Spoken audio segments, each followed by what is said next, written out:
लीजिएगा कि मापन मेजर क्या है कि हम किसी भी चीज को मापते हैं, नापना, मेजरिंग करना मापन होगा। अगर हम यहाँ पर एग्जांपल समझ लीजिए, अगर यहाँ 50 लिख दिया, ठीक है, यहाँ पर कोई नंबर 365 लिख दिया, यहाँ पर 24 लिख दिया, ठीक है, यहाँ पर 100 लिख दिया, यहाँ पर 200 लिख दिया, तो आप क्या समझ रहे हैं? यहाँ पर देखिए 250, 100, 365, ये जो नंबर दिख रहा है आपको इंफैक्ट नंबर महसूस हो रही है, गणित ही समझ में आ रहा है, ना कि किसी प्रकार की कोई क्वांटिटी समझ में आ रही है। बस आप ये नंबर हो जाएंगे तो ये हो जाएगा मेरा अंकित मान। यही हमारे अंकित मान होते हैं, ठीक है। अंकित मान मतलब कांस्टेंट वैल्यू होता है, एक अचर पद होता है। 200, 50, 100 एंड 365 जो भी नंबर है। अब इस नंबर के आगे अगर मीटर यहाँ जोड़ देता हूँ, ठीक है, 200 के आगे मीटर मैंने जोड़ दिया तो आपको तुरंत पता चलेगा हाँ लंबाई है, डिस्प्लेसमेंट है, डिस्टेंस है। यहाँ पर आपको पता चलेगा 50, अगर 50 के आगे हम डिग्री सेल्सियस रख देते हैं, यहाँ पर डिग्री सेल्सियस रखने से आपको तुरंत पता चलेगा कि यह तापमान है, ये हमारी लंबाई है। समझ रहा है? तो यहाँ पर देखिए 100 किलोमीटर या 100 ग्राम या किलोग्राम, इससे आपको पता चल रहा है कि यह द्रव्यमान है, ठीक है, ये द्रव्यमान है। फिर यहाँ पर देख सकते हैं 365 वर्ष अगर लेते हैं तो आपको पता चल रहा है समय, ठीक है, 365 दिन, 365 दिन, 365 घंटा, 365 सेकंड। ये जो भी चीजें दिख रही है, एक वर्ष ये हमारा क्या है? समय होता है। 24 घंटा ये हमारा क्या है? समय है, ठीक है।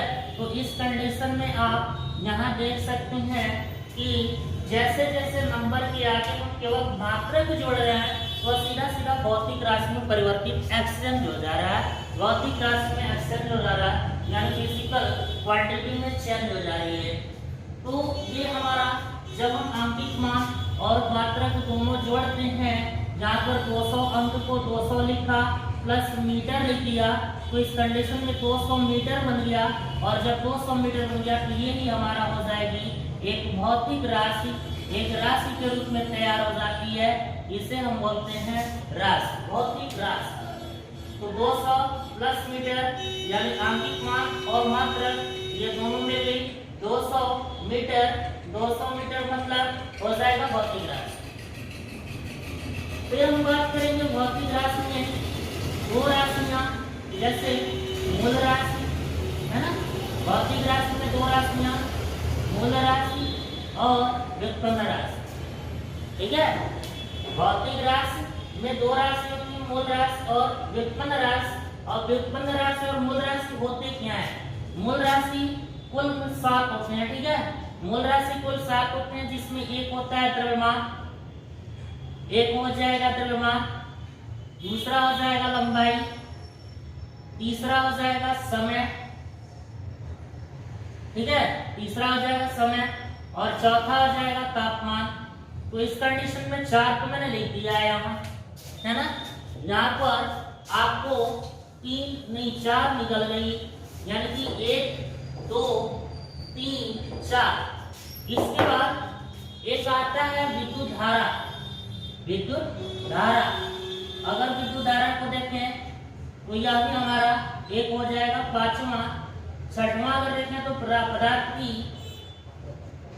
की आणविक मात्रा, पदार्थ की आणविक मात्रा। और एक 7वां देखें तो एक होता है ज्यों की तीव्रता, समझिएगा, ज्यों की तीव्रता। यहाँ पर देखिए आपका पहला है द्रव्यमान, दूसरा है लंबाई, तीसरा है समय, चौथा है तापमान, 5वां है विद्युत धारा, 6वां है पदार्थ की आणविक मात्रा और 7वां है ज्योति तीव्रता। ये 7 मूल मात्रक होते हैं और इनमें मूल राशि होती है और इन मूल राशियों का ही मात्रकें नहीं होती हैं। तो जो पहला हमारा क्या है? द्रव्यमान है। तो द्रव्यमान का मात्रक क्या होता है? किलोग्राम। दूसरा हमारा क्या है, लंबाई है, तो लंबाई का मात्रक क्या होता है, मीटर। तीसरा जो है हमारा समय है, तो समय का मात्रक क्या होता है, सेकंड। चौथा क्या है, तापमान। तापमान का जो मात्रक देखा जाए तो डिग्री सेल्सियस या केल्विन होता है। पांचवा क्या है, विद्युत धारा। विद्युत धारा का जो मात्रक होता है एम्पीयर होता है। छठवां क्या है, पदार्थ की आणविक मात्रा, ये प्रति मोल होता है, इसका मात्रा प्रति मोल। उसके बाद जो सातवां है ये कैंडेला होता है, शेड। तो इस कंडीशन में ये 7 राशि मूल राशियां होती हैं और इन सातों की मूल मात्रा क्यों होती हैं, ये लंबाई किलोग्राम अर्थात ये हमारा द्रव्यमान है, मीटर लंबाई है, ठीक है, सेकंड मतलब समय है, तापमान है, विद्युत धारा है, पदार्थ की आणविक मात्रा है, पदार्थ की शॉर्ट में लिखा हूं पदार्थ की मात्रा है और ज्योत की तीव्रता है, ठीक है। तो यहाँ पर आप देख सकते हैं ये हमारा मूल राशि और मूल मात्रक होते हैं। ये टेबल हमारा एक तैयार हो गया, यानी कि पहला द्रव्यमान मात्रक किलोग्राम, दूसरा लंबाई मात्रक मीटर, तीसरा समय मात्रक सेकंड, चौथा तापमान मात्रक डिग्री केल्विन, ये डिग्री सेल्सियस केल्विन, एम्पियर प्रति मोल कैंडेला। अब हम बात करेंगे यही मूल राशि, ये हमारी मूल राशि हुई और ये मूल मात्रक हो गई। अब इन्हीं मूल राशियों और मूल मात्रकों को लेकर के हम नए नए मात्रकों को, नए नए राशियों को बनाया जाता है ना। तो इसमें आप देख सकते हैं व्युत्पन्न राशि कैसे निकाल रहे हैं, ठीक है। व्युत्पन्न राशि कैसे निकाल रहे हैं इसको देखिएगा। व्युत्पन्न राशि, इसमें जैसे जो मूल राशि होती है, ठीक है, जो भी मूल राशि होती है इन दोनों को यदि मिला दिया जाता है, या सॉरी मूल राशि जितने भी होती हैं ये सात, इन सातों को अगर मिक्स करके बनाई जाती है कोई राशि, जैसे मान लीजिए चाल है, तो चाल बराबर आप क्या समझते हैं, दूरी बटे समय। अब देखिए यहाँ पर 2 या 2 से अधिक जहां मूल राशि कंबाइन हो रहे हैं, जहां 2 या 2 से अधिक मूल राशि कंबाइन होते हैं वो बना देता है व्युत्पन्न राशि। अर्थात चाल हमारा व्युत्पन्न राशि हो जाएगा, क्योंकि चाल के अंदर दूरी भी है और समय भी है। यहाँ देखिए दूरी मतलब लंबाई, दूरी मतलब लंबाई और समय मतलब समय। यहाँ पे तो दूरी और समय यानी कि दो लेवल की जो मूल मात्रा है दोनों को मिलाएगा तो हमारे चाल क्या हो जाएगा, व्युत्पन्न राशि हो जाएगी। अब इन्हीं का चाल का यदि मात्रक निकालते हैं तो ध्यान दीजिएगा, चाल का मात्रक बराबर ऊपर लिखेंगे दूरी का मात्रक, दूरी का मात्रक बड़े नीचे लिखेंगे समय का मात्रक। ध्यान दीजिएगा, बहुत अच्छी चीजें हैं। यानी कि चाल का मात्रक अर्थात अब हम व्युत्पन्न राशि का मात्रक पर डिस्कस कर रहे हैं, व्युत्पन्न राशि का मात्रक हम निकाल रहे हैं, तो चाल में दूरी का मात्रक क्या हो जाएगा, मीटर, समय का मात्रक क्या हो जाएगा, प्रति सेकंड। तो हमारा मीटर प्रति सेकंड जो हो जाएगा वह चाल का मात्रक हो जाएगा। और जब चाल का मात्रक हो जाएगा तो आप जानते हैं चाल एक व्युत्पन्न राशि है, तो व्युत्पन्न राशि से उत्पन्न होने वाले मात्रक व्युत्पन्न मात्रक कहलाएंगे। ये हमारा मीटर प्रति सेकंड हमारा व्युत्पन्न मात्रक हो जाएगा। मतलब कई सारे मूल राशियों से संबंधित मूल जो मात्रकें हैं अगर मिलाई जाती है तो उस कंडीशन में व्युत्पन्न मात्रक तैयार हो जाएगा। तो ये रहा हमारा भौतिक राशि, मूल राशि, ये सब चीजें जो इसे डिस्कस मैंने किया। और एक चीज आयतन को देख लीजिए, आयतन बस ज्यादा समय नहीं लेंगे हम। आयतन में लंबाई, चौड़ाई और ऊंचाई LBH होती है। अब हम ध्यान दीजिए LBH में ये हमारा व्युत्पन्न राशि कंफर्म है, आप क्लियर है कि हमारा वो व्युत्पन्न राशि है आयतन। अब क्योंकि ये दूरी कई सारे मिक्स है दूरी का, अब यह L भी हमारा मीटर है, B भी मीटर है और हाइट भी मीटर है, लंबाई, चौड़ाई और ऊंचाई तीनों का मात्रक क्या है, मीटर। अब जब तीनों को मीटर मिलाएंगे तो ये हो जाएगा मीटर क्यूब। आयतन का मात्रक हो जाएगा मीटर क्यूब और मीटर क्यूब हमारा बन जाएगा व्युत्पन्न मात्रक। अब हम बात करेंगे मूल मात्रक तथा व्युत्पन्न मात्रक से रिलेटेड हम थोड़ा सा विमीय सूत्र पर डिस्कस करेंगे। Because of first year classes में सब जाते हैं इंटरमीडिएट क्लास में, तो एक नया टॉपिक बन जाता है हमारा डायमेंशनल एनालिसिस। तो डायमेंशनल एनालिसिस में हम उन्हीं विमीय सूत्र की बात करेंगे। जो विमीय सूत्र निकलता है 100% ये मूल राशि और व्युत्पन्न राशि से ही बन करके निकलता है। 100% मूल राशि से व्युत्पन्न राशि बनेगा। व्युत्पन्न राशि से हमें पॉइंट करना पड़ेगा मूल राशि में, और मूल राशि की जो 7 मात्रकें होती हैं या 7 भौतिक राशियां होती हैं, ये भौतिक राशि द्रव्यमान है तो इसको एम फॉर मास, और मास से ये निकल जाता है एम।